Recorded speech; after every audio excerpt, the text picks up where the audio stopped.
কল্পনা করুন এমন একটি প্রাণীকে যা শুধু আজকের পৃথিবীতে নয় বরং সমগ্র জীবজগতের ইতিহাসে সবচেয়ে বড়, যার জিহ্বা একটি হাতির সমান আর হৃদয় একটি ছোট গাড়ির আকারের।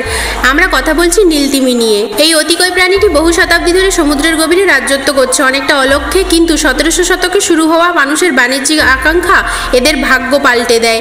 তিমি শিকার শুরু হয়েছিল মূলত প্রাচীন পদ্ধতি, তবে আসল বিপর্যয় আসে ঊনবিংশ শতাব্দীর শেষ দিকে, যখন আধুনিক তিমি শিকার যুগ শুরু হয়। নরওয়ের এক আবিষ্কারক নিয়ে আসেন স্টিম পাওয়ার জাহাজ আর বিস্ফোরক হারপুন। এই নতুন প্রযুক্তির কারণে ব্লু হোয়েল, যা দ্রুত সাঁতরাতে পারত, তারাও শিকারীদের নাগাল থেকে বাঁচতে পারল না।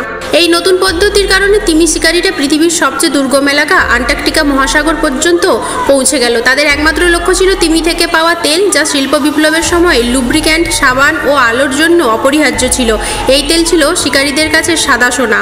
এর পরের গল্পটা মানব ইতিহাসের সবচেয়ে দুঃখজনক অধ্যায়গুলির মধ্যে একটি। শিকার শুরুর আগে ধারণা করা হতো পৃথিবীর প্রায় 3,40,000 ব্লু হোয়েল ছিল, কিন্তু 1900 থেকে 1960 সালের মধ্যে মাত্র 60 বছর শিকারীরা হত্যা করে প্রায় 3,30,000 নীলতিমি। জনসংখ্যা কমে 5,000-এ নেমে আসে। প্রজাতিটি প্রায় বিলুপ্তর মুখে চলে গিয়েছিল। অবশেষে 1960 থেকে 70-এর দশকে আন্তর্জাতিক নিষেধাজ্ঞা জারি হওয়ায় তাদের বাঁচানো সম্ভব হয়। মানব ইতিহাসের একটি লজ্জার অধ্যায় শেষ হয়।